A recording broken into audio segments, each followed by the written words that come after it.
Assalamualaikum warahmatullahi wabarakatuh. Kali ini aku akan bagikan olahan tape singkong ya. Ini bisa banget untuk ide jualan atau mungkin snack untuk buka puasa ya. Namanya puding pie twister tape. Nah, seperti apa proses pembuatan juga bahan-bahannya? Simak video sampai selesai.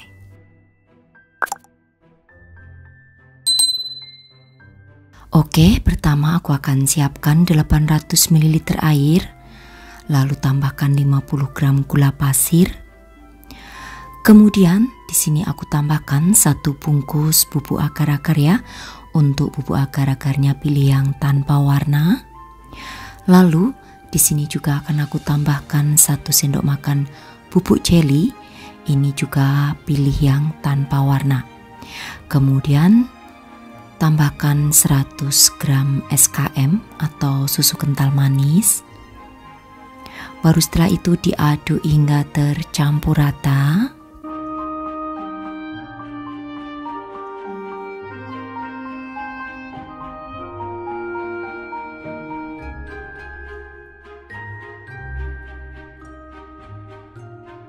Setelah tercampur rata, kemudian nyalakan apinya, masak hingga mendidih. Untuk penggunaan apinya, gunakan di sini api yang sedang cenderung kecil aja.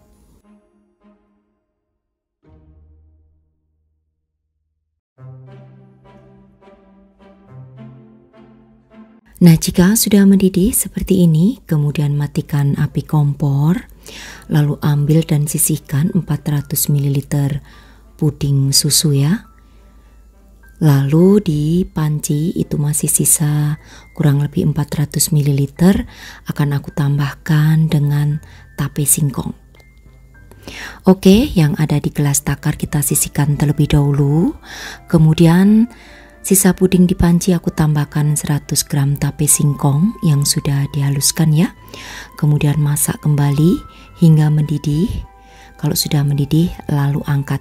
Nah, untuk penggunaan apinya masih sama ya. Gunakan api yang sedang cenderung kecil aja. Jangan lupa sering diaduk supaya untuk tapenya itu cepat menyatu dengan puding.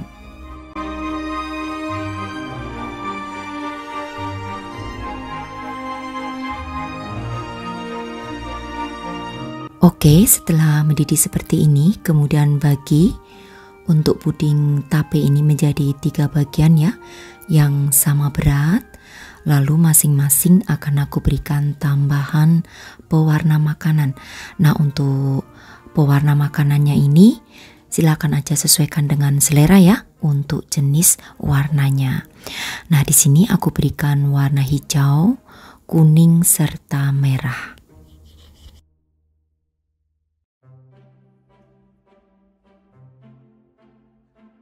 Selanjutnya siapkan cetakan twister. Ini sudah aku basahi terlebih dahulu dengan air matang ya. Kemudian tuang secara selang-seling per warnanya secara bergantian ya hingga penuh. Lalu setelah itu biarkan hingga mengeras atau dingin. Untuk menuang perwarnanya itu secara acak aja, tidak perlu sama gitu ya untuk menuangnya, jadi bebas aja. Nanti juga akan terbentuk gradasi sendiri ya. Walaupun nanti motifnya itu beda-beda, tapi itu yang membuat unik. Nah, sekali lagi untuk cetakannya itu kalian harus basahi terlebih dahulu dengan menggunakan air matang supaya nanti gampang ya saat mengeluarkan puding dari cetakannya. Oke, lakukan untuk mencetak hingga semuanya selesai.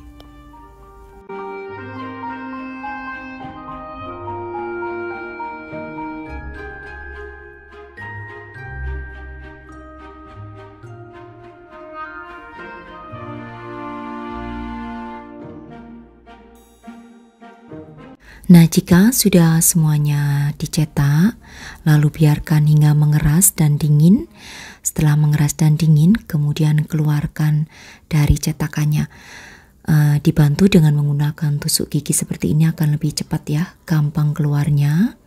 Dan gradasinya itu cantik banget. Kalian bisa lihat ya, seperti ini. Lihat, cantik dan juga menarik, imut-imut juga tentunya. Oke, kita sisihkan terlebih dahulu. Kemudian di sini aku akan panaskan sisa puding susu yang 400 ml yang ada di gelas takar tadi. Panaskan kembali hingga mendidih ya di dalam panci seperti ini.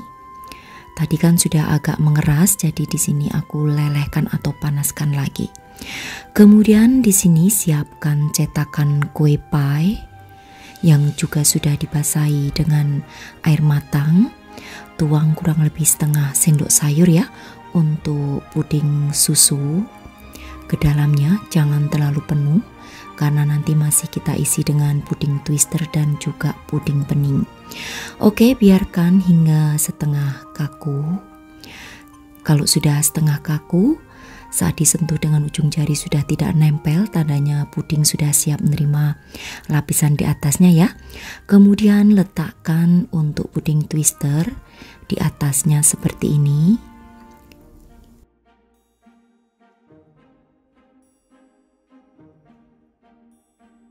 Oke, setelah semuanya selesai, kemudian kita sisihkan terlebih dahulu.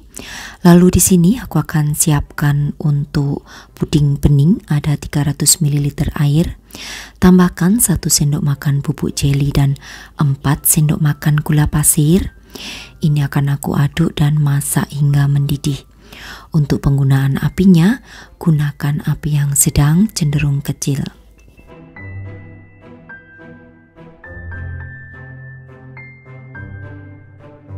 Oke, setelah mendidih seperti ini, matikan apinya dan hilangkan uap panas.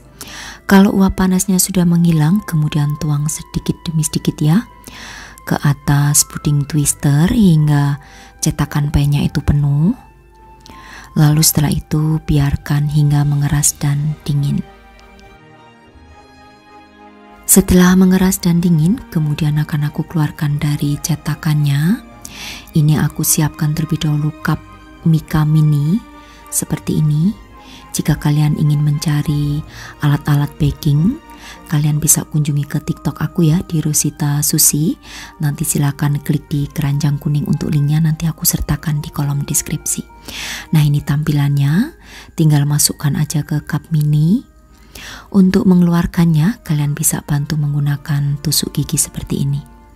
Dan lihat hasilnya cantik sekali. Ini menyatu dengan sempurna ya perlapisannya. Jadi tidak ada yang lepas-lepas. Kalian harus perhatikan. Untuk puding pie putihnya harus setengah kaku. Dan untuk puding beningnya harus dalam keadaan benar-benar panas saat menuang. Supaya nempel sempurna nanti hasilnya. Nah, cantik banget untuk hasilnya. Kalian bisa lihat sendiri. Nah, untuk daya tahannya di suhu ruangan maksimal hanya bisa bertahan 2 hari. Dan ini untuk harga jualnya kisaran 3.000, bahkan dijual 5.000 juga oke, karena tampilannya cantik dan juga menarik seperti ini. Rasanya juga unik karena ada kombinasi dari rasa tape singkong. Jadi ini pas banget untuk ide jualan. Mungkin pas bulan puasa nanti ya, untuk ide takjil juga boleh atau bisa. Nah, aku akan coba satu. Rasanya lembut, unik dan juga enak banget. Kalian wajib untuk mencobanya. Nah, buat kalian yang ingin dijadikan sebagai ide jualan, mudah-mudahan bisa laris manis ya untuk jualannya. Oke, demikian tadi saja untuk resepku kali ini. Cara membuat olahan tape ya menjadi snack dessert ala aku. Selamat mencoba. Terima kasih. Sampai bertemu kembali di resep-resep aku yang akan datang. Wassalamualaikum warahmatullahi wabarakatuh. Bye bye.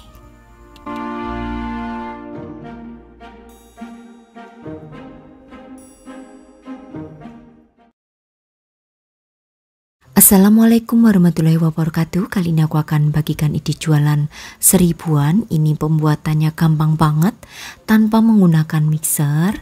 Jadi nah, cukup dikukus ya, namanya bolu pandan meses. Seperti apa proses pembuatan juga bahan-bahannya, simak video sampai selesai.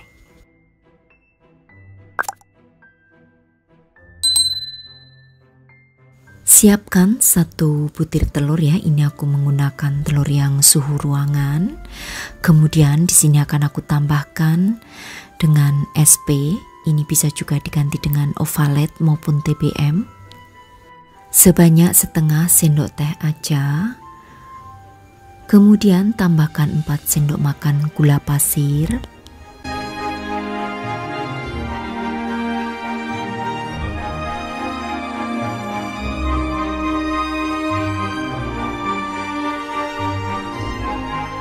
Lalu aduk hingga gula pasirnya itu larut dan juga agak sedikit kental ya. Ini bisa juga diaduk dengan atau di mixer menggunakan mixer. Di sini aku manual aja menggunakan whisk hingga teksturnya seperti ini, kurang lebih ini tadi 7 menit. Nah, selanjutnya tambahkan 6 sendok makan tepung terigu. Aku menggunakan yang pro sedang. Ini aku menggunakan takaran sendok ya supaya kalian bisa mengikutinya dengan gampang. Oke, setelah dimasukkan untuk tepung terigu,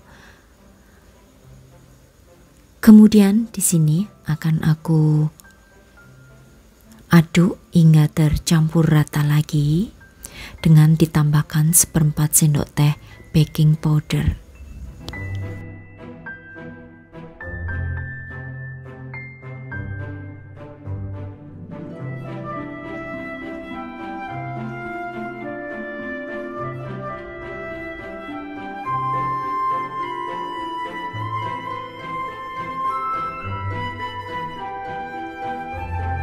Selanjutnya masukkan di sini 4 sendok makan santan ya. Aku menggunakan santan instan.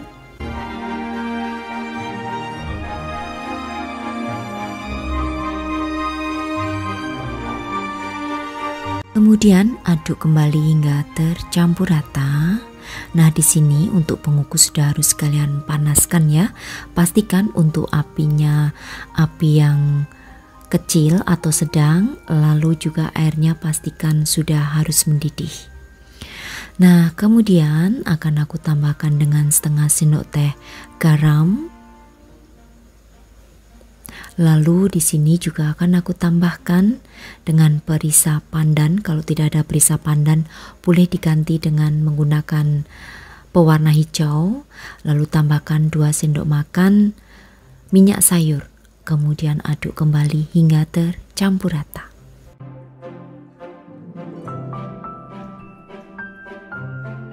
Terakhir masukkan meses ya, secukupnya aja. Ada suara gemuruh geluduk ya karena di sini lagi hujan deras. Nah, selanjutnya akan aku aduk hingga tercampur rata.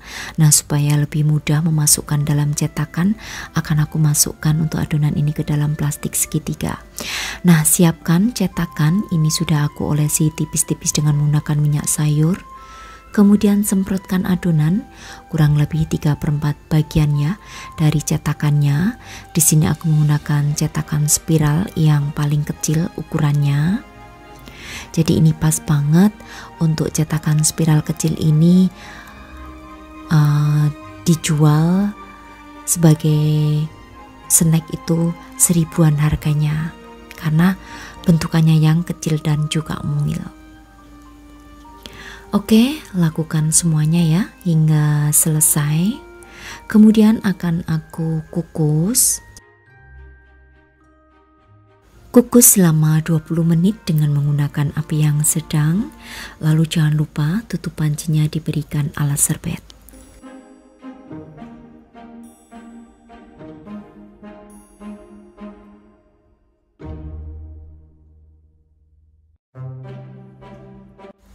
Nah, di sini akan aku kukus hingga matang terlebih dahulu. Jangan dibuka tutup ya, supaya bisa mengembang sempurna dan tidak bantat. Oke, setelah 20 menit, kemudian akan aku angkat, lalu tunggu dingin terlebih dahulu, baru setelah dingin dikeluarkan dari cetakan. Untuk satu resep yang aku bagikan ini menjadi 19 cup ya, dengan ukuran small atau kecil. Kalau kalian mau menggunakan ukuran yang cetakan besar juga bisa, paling nanti jadi 12 ya kalau menggunakan cetakan yang medium. Nah, seperti ini hasilnya. Ini aku tunggu dingin. Baru setelah dingin akan aku kemas. Untuk pengemasannya boleh dimasukkan ke dalam plastik mika seperti ini atau cup mika. Nah, untuk hasilnya sangat lembut banget. Ini rasanya enak, lembut, dan juga pas untuk ide jualan sebagai isian snack box 1000-an aja. Nah, mudah-mudahan bisa menginspirasi sahabat aku semua di rumah ya, yang ingin mencoba membuat ide jualan atau mungkin untuk menu kayak teman minum kopi maupun teh. Selamat mencoba, terima kasih, sampai bertemu kembali di resep-resep aku yang akan datang. Wassalamualaikum warahmatullahi wabarakatuh, bye bye.